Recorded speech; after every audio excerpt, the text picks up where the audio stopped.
congratulate both of them for their courage in preserving the institution and bearing in mind that the shoe, as I said earlier, will soon be on the other foot, and you need to take a long view of the role of the Senate going back to the very beginnings of the country as a place where things were slowed down, thought over, stopped altogether if they couldn't enjoy bipartisan support, or many times bringing enough people together to go over the 60-vote threshold and make bipartisan progress for the country.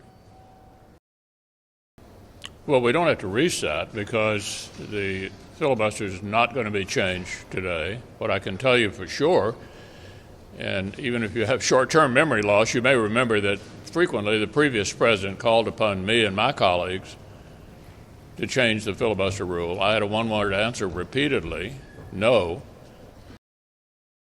Well, the concern is misplaced because if you look at the statistics, African-American voters are voting in just as high a percentage as Americans. A recent survey, 94% of Americans thought it was easy to vote. This is not a problem. Turnout is up, biggest turnout since 1900.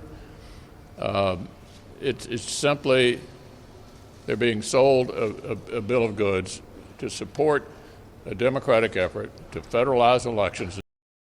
What the election this fall is going to be about is about this administration and how it's doing on inflation, on border security, on foreign policy, on standing up to the Russians.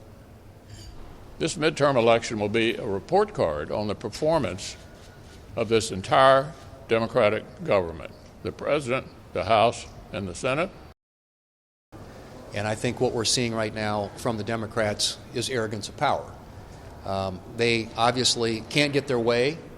They have used and abused the filibuster whenever it suits them to do so, as recently as the last session of Congress when we were in the majority.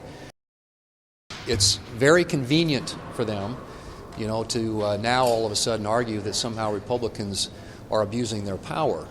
That's not the case at all. This is simply the United States Senate and the way the founders designed it to work.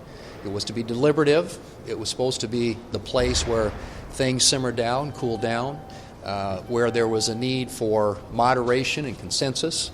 And what that yields in the end is stability and predictability with respect to policy, and not this constant shifting back and forth as power changes hands here in Washington, D.C.